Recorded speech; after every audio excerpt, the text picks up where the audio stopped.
მე ხშირად მსმენია ხოლმე, როცა ქართული ოცნების მისამართით არის ხოლმე პრეტენზიები, ამას რატო აკეთებთ ესე, იმას რატო აკეთებთ, ხანდახან ქართული ოცნების ეს ძალიან მცირე რიცხოვანი ფულით მოტივირებული აქტივი ამბობს, რომ აცარეთ დავით აღმაშენებელიც კი წლების მანძილზე სელჩუკებს ხარკს უხდიდა, სანამ მოამზადებდა ქვეყანას მერე დიდი გამარჯვებისთვის. დავით აღმაშენებელსა და ამათ შორის პარალელის გავლება უბრალოდ შეურაცხყოფილია, მაგრამ რაც შეეხება იმ პერიოდს, როცა ხარკს უხდიდა, დავით აღმაშენებელი როცა ხარკს უხდიდა სელჩუკებს საქართველოს არ ყიდიდა და არ აკუცმაცებდა და არ მორალურად არ ყვნიდა. პირიქით აძლიერებდა და ბოლოს დააგვირგვინა კიდევაც უდიდესი გამარჯვებით და ეს 14 წელი ამათმა რას დაუთმეს? რა კანონები მიიღეს? ან დემოგრაფიას რა ჭირს და საერთოდ პრობლემების ათეულში კი არა 20-ში ხალხი გაყარეს ქვეყნიდან. ანუ ამ პარალელის გაურება ხო არანაირად ეგ კარგი მაგალითია, ეგ არის კარგი მაგალითი, იმიტომ რომ საქართველოში პარალელის გავლება იმასთან, რომ დავით აღმაშენებელიც ხარკს უხდიდა ჩვენს ანუ მტრებს და ესენი deep state-ს უხდიდნენ. ესენი deep state-ს კი არ უხდიდნენ. deep state-ი უხდიდა ამათ პირდაპირ ნიშნავენ ფულს და ესენი ყიდნენ სახელმწიფო ინტერესებს. მოსახლეობას ყვნიდნენ. მოსახლეობაში ჩვეულებრივად რაც სინამდვილეში, აი რაც დავით აღმაშენებელი რისთვისაც ხარკს იხდიდა, რაც საშუალებას აძლევდა, რომ გაძლიერებულიყო, ხო? აი რითიც ყიდულობდა თავის მტრებისგან დროს, რომ აქ ძალა მოეკრიბა, ხო?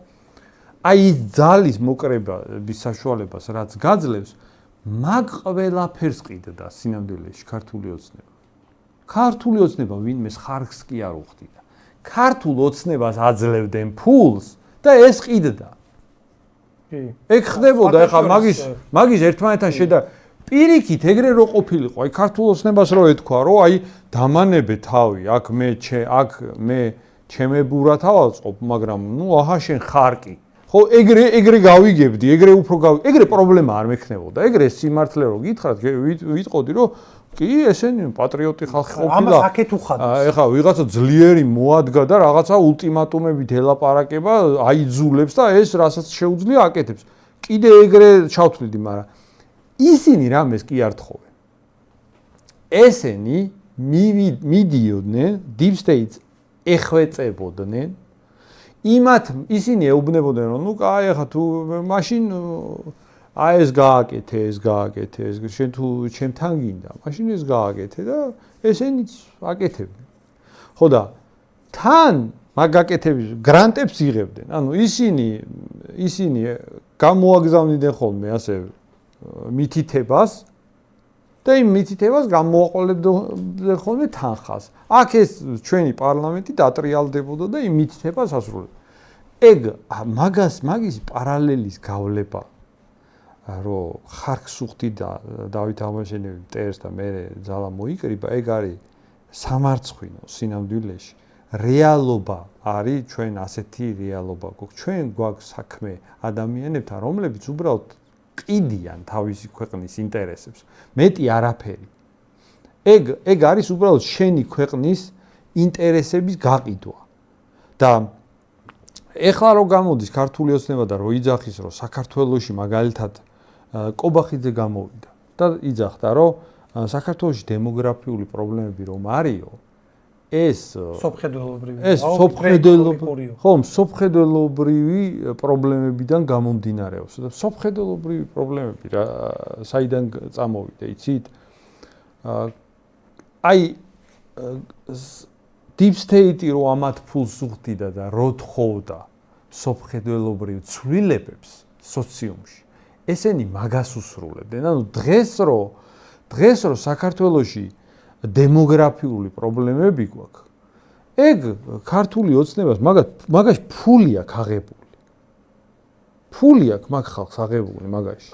ყოველ შემთხვევაში ახლა რომ მიწები იყიდება და ორი არაბული ქალაქი შენდება, მაშინ რომ აღებული აქვს ეგ თვითონ თქვის. ეგ თვითონ თქვა. და უპრეცედენტო, ასე ვთქვათ, 6 მილიარდი. სხვა შორის მე გუშინ ვაჩვენე ეს უწმინდესი რაც განსვენებული სირია მეორის ცნობილი ვიდეო, სადაც მიწების გაყიდვა რომ ან არ შეიძლება, ანუ არის ესეთი ფასეულობა, რომლის გაყიდვაც არ შეიძლება, არავის აქ ამის უფლება, არც მეფეს, არც პრეზიდენტს, არც პატრიარქს.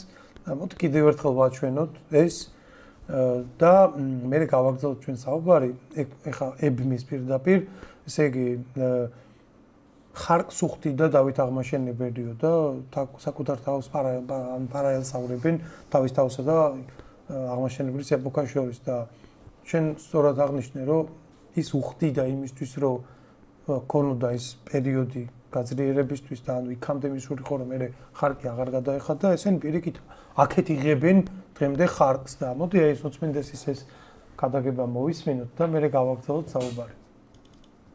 არის ისეთი ფასეულობა, რომლის გაყიდვა არ შეიძლება. არავის არ აქვს, არც მეფეს, არც პრეზიდენტს, არც პატრიარქს, არავის არ აქვს უფლება გაყიდოს ქართული მიწა, ქართული საბადოები, ქართული მდინარეები, წყაროები. მიყიდეს, აგერ ჭიათურაში რაქნეს, ხო? მიყიდეს თუ ცხოველს, რომელმაც ადგილობრივები გაყარა და ხალხი ციხეშია დღემდე. ესეც ანუ რასაც უწმინდესი ბრძანებდა, ყველაფერს აპირისპიროს აკეთებენ.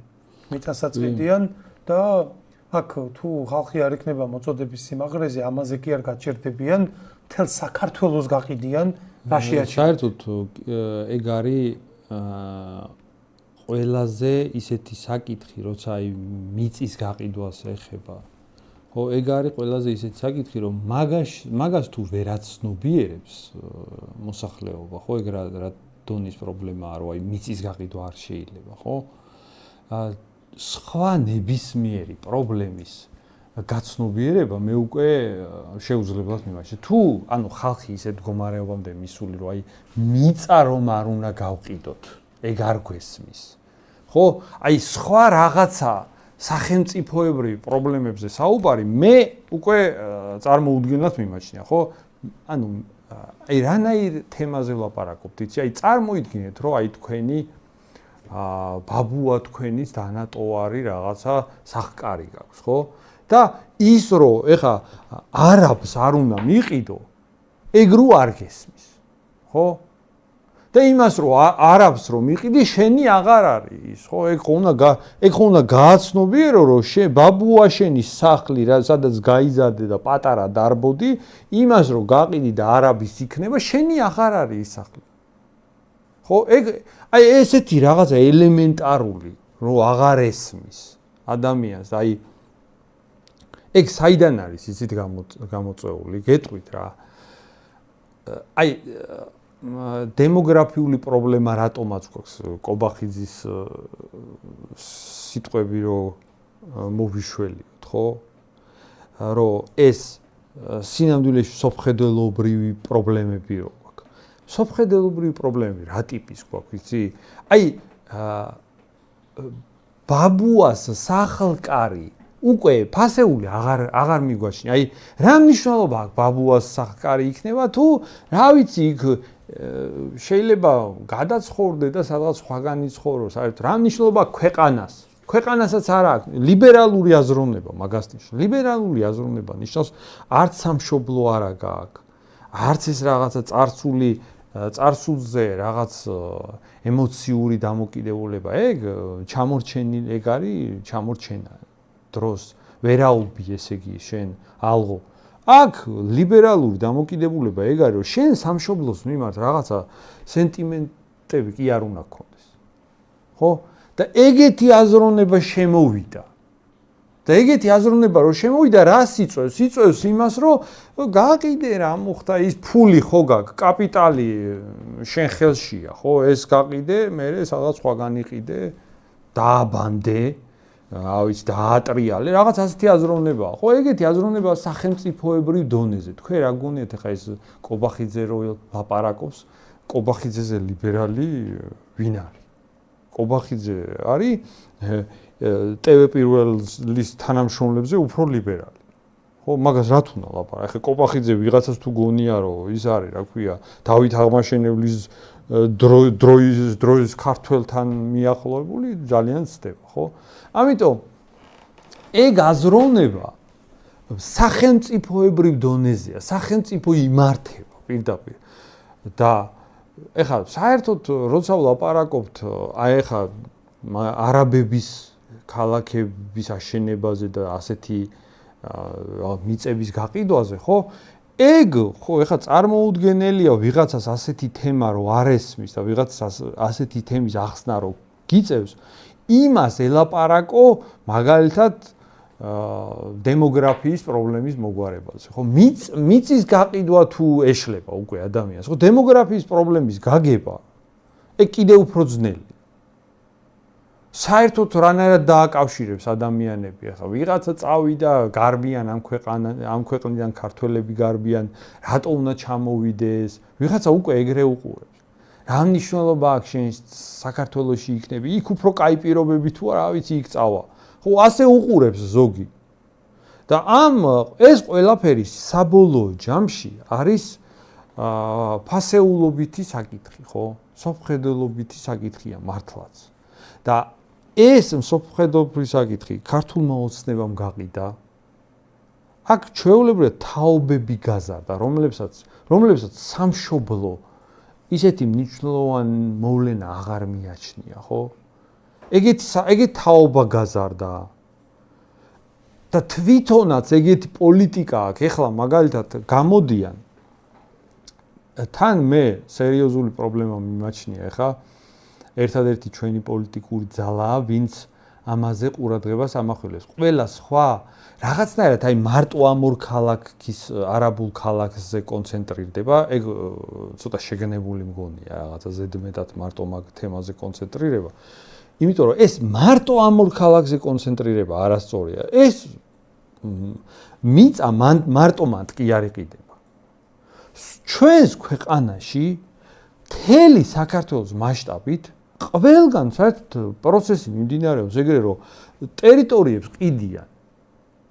ხო, ანუ იქ ბორჯომში იყიდება, ანუ ყველგან რა, ანუ ეს რამე ერთი რო გამოყო, მე უკვე იმის მეშინია რომ რაღაცა ესეთი სპეციალურად რაღაცა ჩაციკლული მიდგომა არსებობს, რომ აი თითქოს ეს მარტო ეს ორი ქალაქი შენდება და მეტი არაფერი არ ხდება, ხო? ეს ორი ქალაქი უბრალოდ იმისი დემონსტრირება, ეს უბრალოდ ყველაზე დიდი პროექტია და ყველაზე დიდი მასშტაბია. მაგრამ ეს რაღაცა მხოლოდ ეს ერთი ფაქტი კი არ ხდება.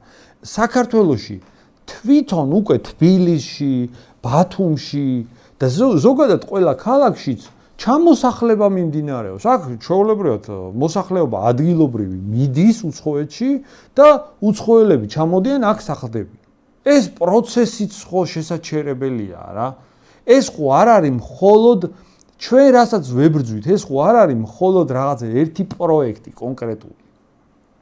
ეს არის ზოგადად საიმიგრაციო პოლიტიკა. და მაგას აქვს მნიშვნელობა, აი აქ უნდა გვესმოდეს რამდენად სიღრმისეული პრობლემაა ეს საქართველოს სახელმწიფოებრივი თვალსაზრისით. საქართველოს მთელი მართველი რგოლი გადასულია ეხლა იმ პროცესზე, რომ აი რაღაცა ტერიტორიებს გადააუკეთებს, სამოსახლო სტატუსად გადააკეთებს და იმას მე დაყოფენ და ყიდიან ცალკე სამოსახლო მიწებად, ხო? ეს არის მთელი ეს პროცესია.